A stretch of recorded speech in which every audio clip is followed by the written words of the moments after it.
isn't in place in our life, then we're ignorant to it. We don't even think about it, making that decision based on a value. We just make the decision.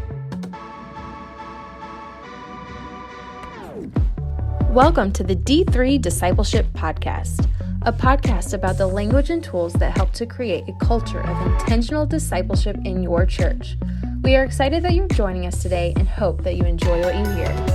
Well, hey, everybody, and welcome back to the D3 Discipleship Podcast. And alongside me is my co-host, who is not alongside me, but actually across the city at her own home, Katie Ketzner.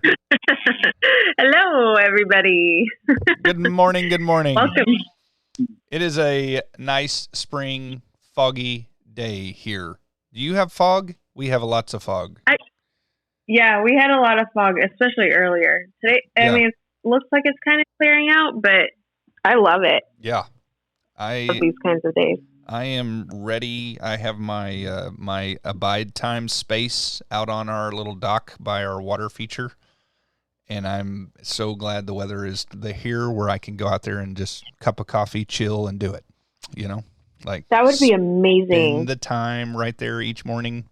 It's a good way to start the day. Yep. Oh man, I forgot about that. I'm jealous. Yep. Be jealous. You have that nice. You've got that nice little like. It's not a pergola. It's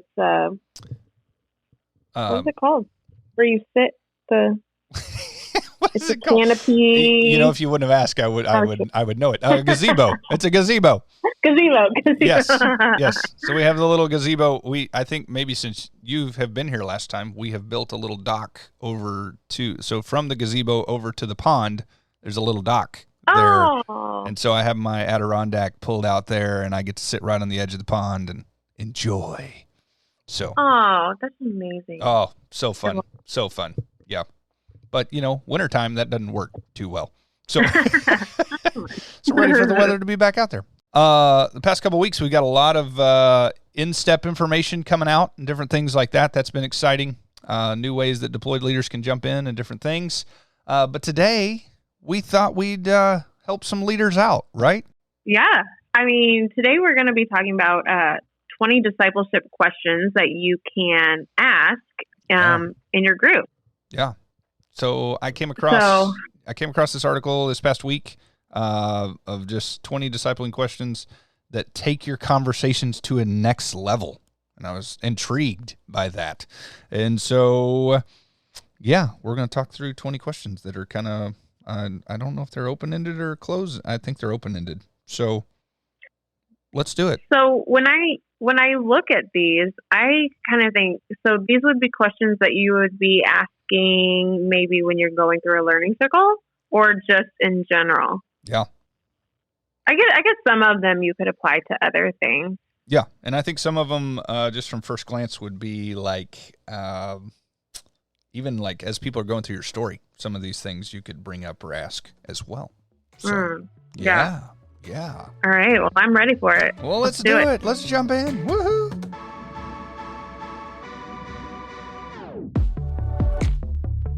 Okay, so we are going to really just go down the list of the 20 questions. And so if you are not ready, get your pen and paper, and we've got this list going for you so you can use it in your next group time. Yeah, and I think some of these are questions maybe like some people probably use, and then some of them are like, oh, I never thought about that. So I think that's fun. Like it's you know, some common ones, but also some not so common. Right. I mean, because when we talk about, especially in the learning circle, you talk about like asking why questions, and stuff like that. But I think this gives you a little more of an idea, like what else you can ask. And I think that's very helpful, especially for me, because I'm like, I can get stuck pretty easily. So yeah, this would be great to have. I agree.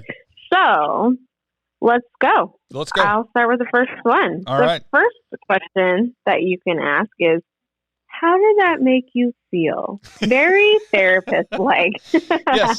Yeah, a little therapist-esque. I don't know how you would say that. But anyway, yeah, how did that make you feel? But I think there is a piece to that of like figuring out your emotion in the midst of what was what was going on, right? Like if this thing is happening, or if you're in the midst of a storm, as we learned yesterday at All Staff, like if you're in the midst of that, like how's that truly making you feel? Like, are you frustrated? Are you sad? Are you happy, excited?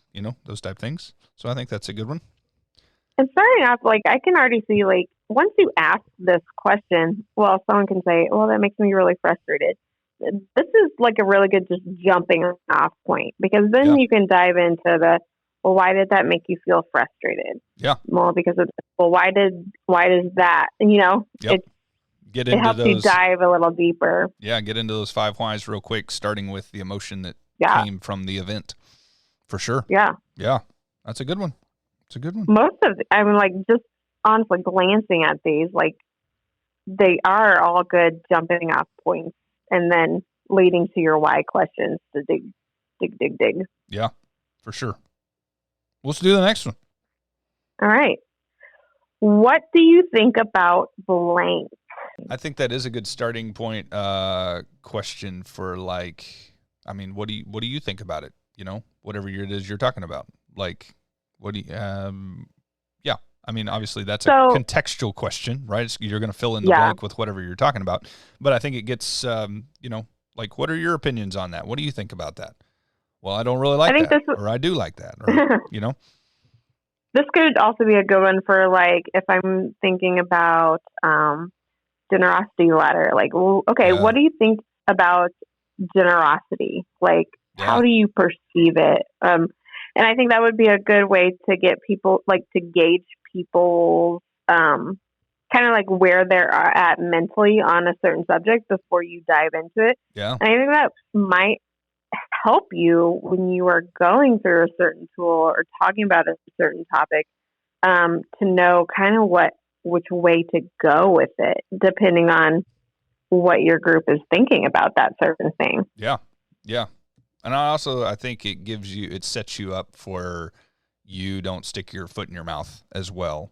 Like saying, well, I think everybody should think this way, right? But it gives you kind of a general idea of, I think when you said, like, it gives you an idea of your group, it totally does. Like, how does my group think through this topic, or what do they think about it, And then it gives you kind of a place to go, well, my idea or thought is not maybe the idea that everybody in the room has. Yeah. So that's helpful. Yeah. And it also helps, like, if everyone's all on the same page about it, and like they're on the right page, then it's like you don't really need to spend too much time on a certain topic if everyone's like, you're just beating a dead horse if everyone's like, yeah, we know, we agree. Yeah. I mean, like, going back to the generosity thing, if everybody in the group is a tither and they're doing a great job on that, then, like, hey, I don't have to spend a lot of time on the why of generosity, because you guys already are that, or you ladies already are that. So, yeah. Right. Number 3, how do you feel about that idea? Which that's kind of the same it is kind as of number the same. 1. Yeah. That's cheating. Yeah. Really, it's 19 questions. Sorry, everyone, apparently. Yeah, we'll see if there's other matches once we get down through here. Man. Okay, number 4. Did you experience that when you were younger? Ooh. Yeah, that's a good one. That's a deep one. Yeah, well, I think, what comes to mind immediately is, like, somebody's anger. Like, if they're in the midst of, like, working through their anger, like, hey, has that always been a trend, or is there something that's triggered that? You know what I mean? Like, yeah. And going back to our family of origin a little bit, and like our that's why we do that in our stories, is to kind of know your history and your past. And so, hey, did you experience that thing when you were younger? Is that something that you're carrying into your adulthood that is a mountain maybe that you're continuing to circle, or something you're continuing to walk through? Man, that's a good one. Yeah, that's a good one. Woo. Yeah, that is interesting. Take it back into history a little bit. That can open a can of worms, man. Yeah. I mean, just when you're going back to, like, childhood, and if it's something that, like, either childhood trauma or something that you learned in childhood that you need to now unlearn, like, that could be impacting a lot. Yeah. I've had somebody in one of my past groups that, man, their approval from their parents played into even their life today. right? Like, Okay. and so that goes into identity, that goes into a lot of things, but it all started with this, like, I've got to prove myself to my parents, and or earn their love. And it's like, that was their view of God because of their relationship with their earthly parents. And so that would be a question that brings them back to that. Like, did you experience that when you were younger? Like trying to find approval? Yeah, I sure did. Oh, well, there it is. There's some of that connection, you know? So, man, yeah, that's a good one.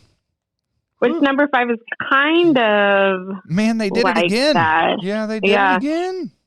Are you familiar with the history behind that? Which, I mean, okay, maybe not so much. It's not so much like your history behind that, but like, yeah.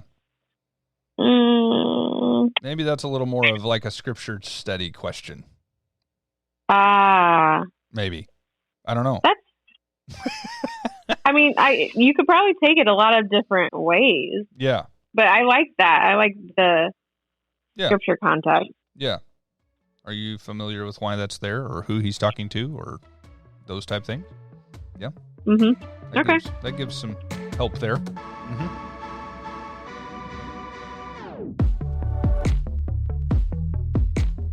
Okay. Number 6. Who influenced you most on that idea? Ooh. Which this is kind of like the 8 arenas. Oh, you are on it today. Yes. Thank you. Great job. You are right. It's because I worked out, you know. I worked out. Started my morning right. Shake. That's right. Got the brain juices flowing. Yeah. I mean, that is the question of the 8 arenas, right? Like, who is your biggest influence in these 8 areas of your life? And they should hopefully be Jesus and the Word. Well, when you were talking about like the family history and like gaining approval, that kind of made me think of 8 arenas too, because like if your source of truth is like coming from your parents and like what they think and how they feel, I mean, that would influence it. But yep. Man, that's a good one.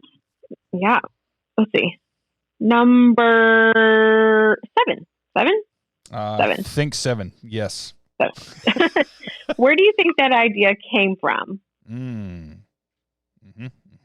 Oh. I think that'd be a good one if you're like kind of working through a, we often say like Satan's lies, right? So if you're working through like this lie you're believing, like, hey, where's that really coming from? Where's the depth that you're pulling that from? And how are you, processing that, working through that? The root of it, if you will. Yeah, that's good. Yeah. It's a good way. It's a good way, especially when you're like trying to ninja disciple, as we say. Yeah. In people who aren't necessarily in your group or whatever. Yeah. That's a more PC way of saying, what are the lies that you're believing? Yeah. I mean, because that can come off a little, little harsh, maybe. But yeah, you got to have a little relationship to ask that question. Like, hey, that's a lie you're believing. But, what do you think? Yeah. But when you're saying, where do you think that idea comes from? That's it's more padded. Yeah. Yeah, that's a good way to put it. Padded. I like that. Mm-hmm. a little softer blow there. Yeah. Ooh, number 8. How does that change your perspective? That is a good one. Interesting. Yeah. I think that's a great one to pull out after you read a scripture about a topic, right? Oh, yeah. Like if you read something and then for example, I think generosity is the one we've been using, right? Like if you're studying generosity and then you read a scripture about it and somebody doesn't agree, like how does that change your perspective now? Or does it? Has it? Yeah. Yeah. Well, I'm thinking we're also, I think tonight in our group, we're going over the maturity circle. Oh, yeah. And so, I mean, that would be a good one to ask. I would. Like, maybe what's your perspective on, like, you or, people around you? Like, right. And, here we go. And how, like, you can dive deeper into conversation with these. Obviously, I mean, clearly is what we said. But like when you're asking about the maturity circle, and you're like, how does that change your perspective on people around you? man, I just lost it. Uh-oh. Hold on. It was going to be so good. It was. Okay. When you're talking about people around you, like how does the maturity circle like change your perspective on them? And because your perspective is changed on them, like how then can you relate to them better? Yep. Knowing like where they're at. Yeah. Like, does this give you more grace and patience for them, or like, that's good. do you need to be a little not harder on them, but as a spiritual brother or sister, like, yeah. Do you need to prod them a little bit more, or do you need to be a little more patient and understanding? Right. Whew. Way to go. That's a good one. God, thank you. Yeah. You're just hyping me up tonight. Woo woo. So they did it again. Okay. 9 and 10 are very similar. They did it again. Yep. Number 9. How does that line up with your values? Yeah. But then number 10 to skip ahead is what values do you have that drove that decision? I mean, they're similar, but not, right? Like I think they piggyback on one another, maybe. I don't know. Yeah. Yeah. I mean, they are similar, but I think they are a little bit, they're different enough. Yeah. I think. That's true. So, sorry. To repeat it, how does this line up with your values? Ooh, how does it line up with your values? Yeah. What are your personal values? And then I think, And then what values do you have that drove that decision? That's more of like an action. That's true. Whereas how does that line up with your values is more like a thought process kind of thing, Yeah. Maybe. Oh, that makes sense. Yeah. Yeah, I think that number 10, though, is like, what values do you have that drove that decision? Like, we often make so many decisions based on our values. So, and if that value isn't in place in our life, then we're ignorant to it. We don't even think about making that decision based on a value. We just make the decision. Yeah. Woo. Well, and also, like, is this decision you're making, like, does it actually line up with your values? Like, yeah. Are you thinking that you're doing something in accordance to your values, but like when you're really like lining that up to like compare, like, is it actually like in line with your values, or like is something a little skewed here? Yeah. And that may be, if they're making a crazy decision, right? Like, this doesn't seem like it lines up with your values, and maybe that's what you just said. But like, if they're saying, "Hey, I'm going to divorce my spouse," right, and go in a completely different direction than I have for the past however many years, right, for just like out of the blue, like, okay, does that line up with what your values seem to be? I don't think it does. It's actually out in left field. Maybe it gives some context to that. Yeah. So, yeah. Well, and like in that instance, it's like, there could be multiple values at play, and like which one trumps, Yeah. Like, yeah, is the question that you might have. Like, if your value is like the family as a whole and being together, but then I don't know, like maybe the reason of them divorcing is like one of them going back to the generosity ladder, just because we've been there all day. My spouse isn't tithing, so I'm going to bounce. I mean, that sounds really crazy, but like you have two values in this situation. So like, we get it. You have different values in one area, but like which one should trump that, Right. Probably staying together. That'd be a good idea. Probably. I would think so. Over tithing. That may not be the reason to go. There would be a lot more to discuss in that situation. Yes. No, I totally. Yeah. Mm-hmm. All right, number 11. Ooh, where does that lead if nothing changes? That's a great question. Woo!